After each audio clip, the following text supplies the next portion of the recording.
Hallo zusammen und herzlich willkommen zum ersten Teil dieser Filmserie über die Redouy-Verteidigung im Zweiten Weltkrieg in der Westschweiz, genauer gesagt in der Dreiseenregion. Dass aus diesen spontanen Aufnahmen eine ganze Serie werden würde, die mich über mehrere Jahre begleitet und ich rund ein halbes Dutzend Mal vor Ort sein werde, hätte ich nie gedacht. Die Aufnahmen entstanden ganz spontan, als ich mit meiner Tochter für das Lernen, zum Autofahren lernen unterwegs war. Wir fuhren diese Straße hier links im Bild entlang und wir sahen diese riesigen Drachenzähne und ich sagte ihr ganz spontan: Hey, halt mal an, wir haben da die Drohne dabei, ich will mir das mal ein bisschen näher anschauen. Dass es rundherum eine komplette Verteidigungsanlage geben würde mit 12 verschiedenen Standorten über mehrere Kilometer hinweg, ahnte ich zu diesem Zeitpunkt noch nicht, weil von der Straße aus war das alles nicht einzusehen. Erst im Nachhinein beim Sichten der Drohnenaufnahmen wurde mir bewusst, dass hier etwas Größeres zugange gehen musste. Und obwohl mich Militärgeschichte der Schweiz grundsätzlich schon seit mehr als 30 Jahren sehr interessiert, war mir nicht bekannt, dass es hier so eine große Anlage geben würde, welche mich so in ihren Bann zieht und mich und meine Family etliche Male in diese Region bringen wird, um wieder auf tagelange Exkursionen und Bunkertouren zu gehen.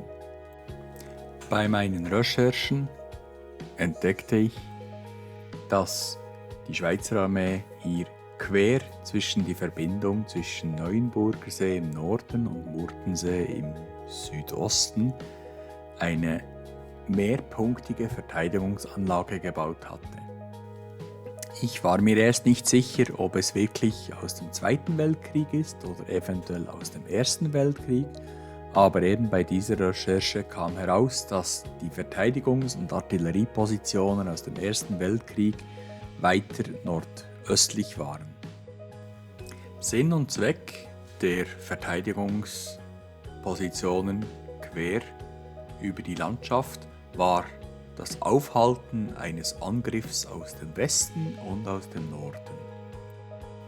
Was man sich heute fast nicht vorstellen kann, ist, dass im Ersten Weltkrieg erstmals Befestigungen gebaut werden mussten gegen diese Panzerkampfwagen, die in der zweiten Hälfte des Krieges dann auf dem Schlachtfeld waren. Aber hier ging es effektiv darum, um zwischen dem Neuenburgersee und dem Murtensee ein ununterbrochenes Panzerhindernis zu erstellen.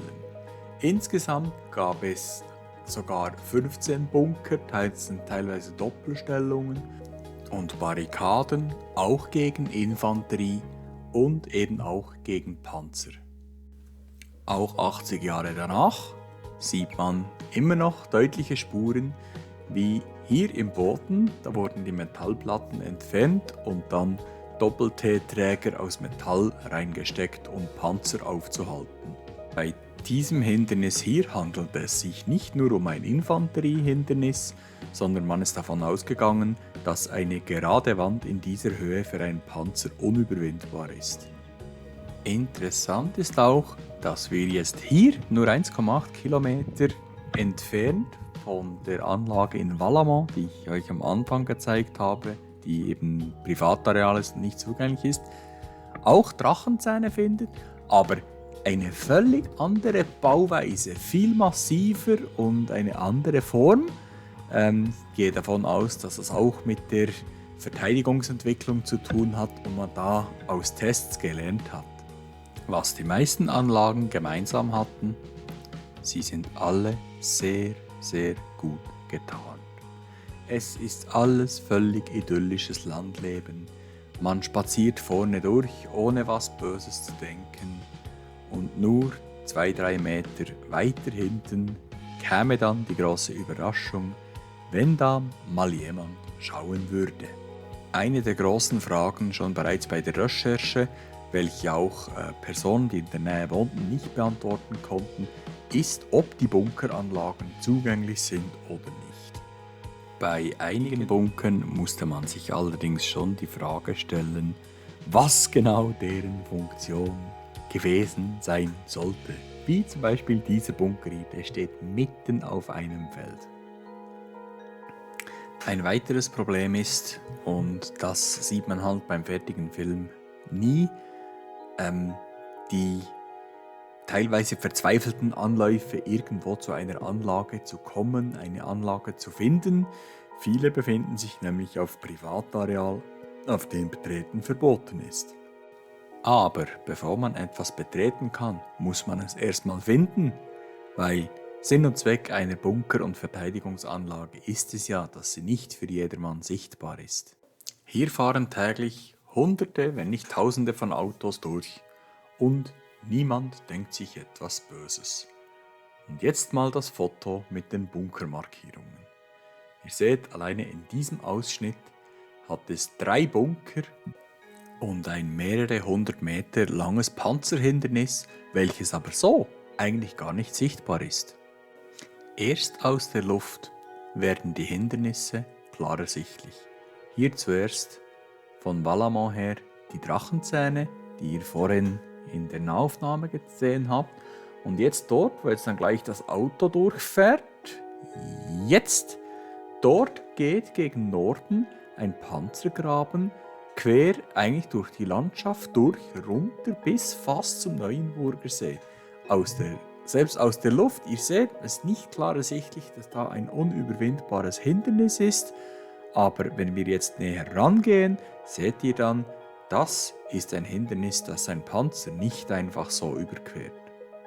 Wer sich übrigens fragt, wieso dass es bei den Aufnahmen so viele Farbunterschiede gibt, das vorherige Videomaterial zum Beispiel, das wurde im Januar bei 0 Grad aufgenommen. Und jetzt hier seht ihr, das ist jetzt schon eher Spätfrühling, da hat es überall das Gras und ihr seht jetzt die hohe Mauer da, dass wenn da irgendwo ein Panzer von links herkommt, das wäre Westen, der kommt da nicht darüber und sowohl die Infanterie wie auch die Panzer würden dann dem Hindernis entlang weiterfahren, gegen Norden oder gegen Süden, bis sie das Hindernis passieren können und das wäre genau dann da, wo man die Maschinengewehrnester in den Bunkeranlagen und die mobilen Panzerabwehrkanonen positionieren würde. Und ich will noch nicht zu viel vorwegnehmen, aber ihr seht jetzt hier wieder den Panzergraben bis vorne der Wald. Seid ihr euch bewusst, dass ihr euch in direkter Sichtweise befindet mit 2 Maschinengewehren, einer fix installierten Panzerabwehrkanone und eure rechte Flanke ebenfalls ungeschützt in Richtung eines weiteren Maschinengewehrbunkers liegt, aber der Reihe nach, auch wenn die umgekehrte Reihenfolge. Die Anlage in Valamon direkt am Murtensee ist auf der Karte mit Nummer 12 verzeichnet. Die Nummer 11 und 10 befinden sich auf Privatareal und sind nicht betretbar. Für den Bunker mit der Nummer 9 brauchte es einige Anläufe. Zuerst versuchte ich von Seite der Drachenzähne her durch den Wald zu kommen, keine Chance. Weil eigentlich müsste sich der Bunker ja genau in der Waldbiegung befinden. Wir haben uns mit Macheten durch den Wald gekämpft, dort sicher fast eine Stunde lang, keine Chance. Die Drachenzähne im Wald, die haben wir gesehen, aber mehr nicht. Ich versuchte dann von der anderen Seite her einen Zugang zu finden. Auch hier, wir liefen 3/4 Stunden durch den Wald, haben nichts gefunden. Auf dem Rückweg aber zurück zum Auto traf uns dann fast der Schlag. Schaut euch dieses Foto nochmal genau an. Ihr seht links den Weg, den wir runtergegangen sind und da weiter unten wie blöd den Bunker gesucht haben. Wir waren effektiv am Bunker vorbeigelaufen. Aber wo ist der Bunker? Ja, von der anderen Seite her ist der Bunker definitiv besser sichtbar. Und wie die schweizerische Gründlichkeit das vorsieht, der Bunker hat sogar eine eigene Gebäudenummer. Und auch wenn es auf diesen Aufnahmen so aussieht, der Bunker ist zwar offen, aber leider nicht komplett. Aber natürlich probiert man doch sein Glück. Ich versuche mir da jetzt mal einen Weg nach unten zu verschaffen. Wer mich kennt, also ich habe nicht Arachnophobie, aber ich hasse Viecher, die mehr als 4 Beine haben. Da komme ich koordinativ nicht ganz mit. Deshalb beginne ich jetzt da die ganzen Spinnwaben, die man im Video nicht sieht, wegzumachen. Es hatte da riesige, wunderschöne Spinnen überall. Und jetzt seht ihr doch da, wir kommen da ein bisschen rein. Rechts bereits eine erste Schießscharte, aber links der Bunkerzugang ist zu, die Tür ist gesperrt. Hier ist übrigens das Wasserreservoir für die Kühlung der Maschinengewehre und auch die Leitungen, die hatten da direkt dann Wasserzuleitungen zu den MG-Läufen. Und jetzt aber dank modernem Kameraequipment kommen wir da doch rein. Und schaut euch das mal an. Ihr seht hier gleich zuvorderst ist die Montageplatte für eine Panzerabwehrkanone. Und dahinter sind ein MG-Stand, ein Beobachterstand und ihr seht auch, da hinten, da ist eine Öffnung am Boden, da würde es nach runter gehen. Und ihr wärt definitiv auf dem falschen Kanal, wenn ich euch nicht noch mehr Fleisch am Knochen liefern würde. Hier seht ihr aus einer anderen Bunkeranlage eine fixfertig montierte Panzerabwehrkanone auf dem Sockel. Dann ein MG, aufmunitioniert hier, schussbereit. Und vorne dran an der Wand seht ihr die Zuleitung des Wassers zum Kühlen. Das hier hat nichts mit Wasser zu tun. Das war die Frischluftversorgung der Kanoniere und Mitrailleure, weil im Bunker war alles gefüllt mit Pulverrückständen und Rauch. Die Aufnahmen hier, die ihr zu sehen kriegt, stammen übrigens nicht aus der Region Neuenburgsee-Murtensee, sondern kommen aus den Anlagen der Militärhistorischen Stiftung des Kantons Zug. Nachdem ich zuerst überlegt habe, wie ich ein bisschen mehr Spannung in diesen Film reinbringen kann, bot sich das dann an, als wir im Herbst 22 die Bloodhound-Stellung im Zug besichtigen, dass wir am Morgen noch eine Bunkertour machen, weil die Militärhistorische Stiftung Zug hat sich die Mühe gemacht und die Bunker realitätsgetreu eingerichtet. Und auch hier wieder Kühlwasser für die Maschinengewehre mit einer Handpumpe, hier eine Bodenlafette für ein MG11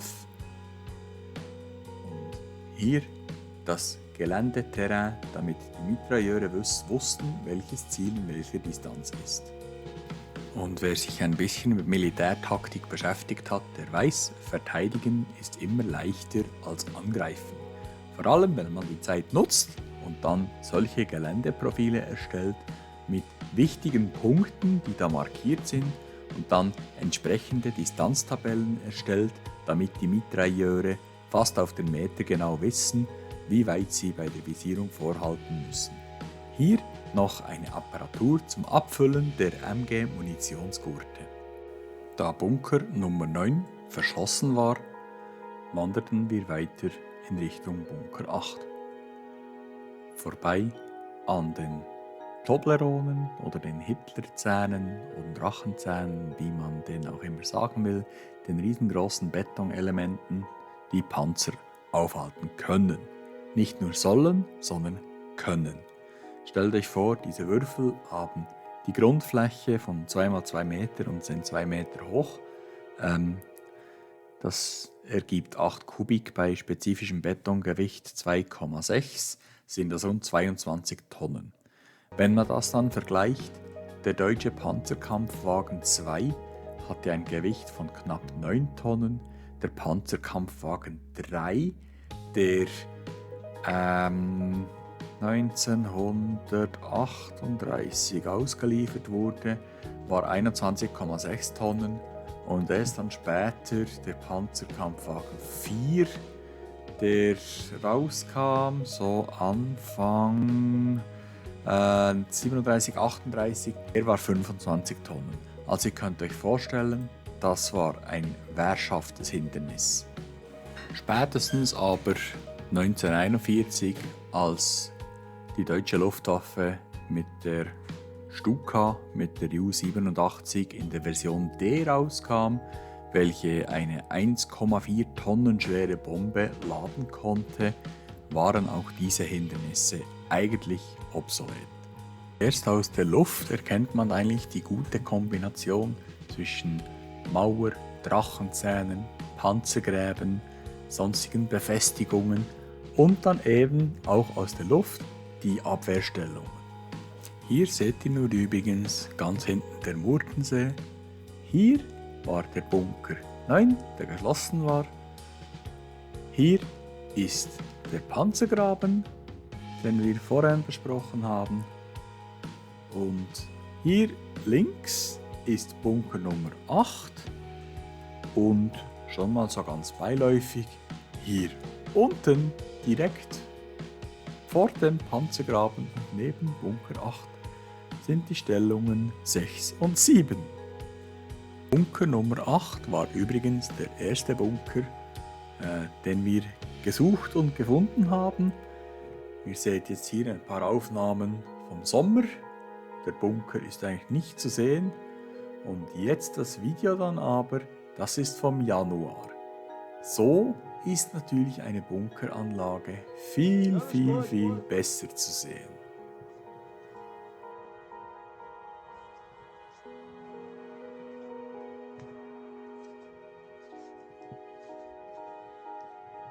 Von hier aus wäre lediglich mit Maschinengewehren primär die Infanterie bekämpft worden. Ihr seht das an den 2 Scharten. Dank der 360-Grad-Kamera, dem 3 Meter Selfie-Stick und den offenen Schießscharten konnten wir trotzdem einen Blick ins Innere erhaschen, aber mit dem Licht relativ schlecht. Deshalb waren wir im Sommer nochmal vor Ort. Diesmal jedoch mit 3000 lumenstarken Tauchlampen, die uns eine sehr gute Ausleuchtung des Innenlebens des Bunkers ermöglichen. Man sieht auch die Kennzeichnung A1103. Schon hier gut zu sehen und gleich noch im Standbild die Maueraussparungen für die Vorderbeine der Lafette.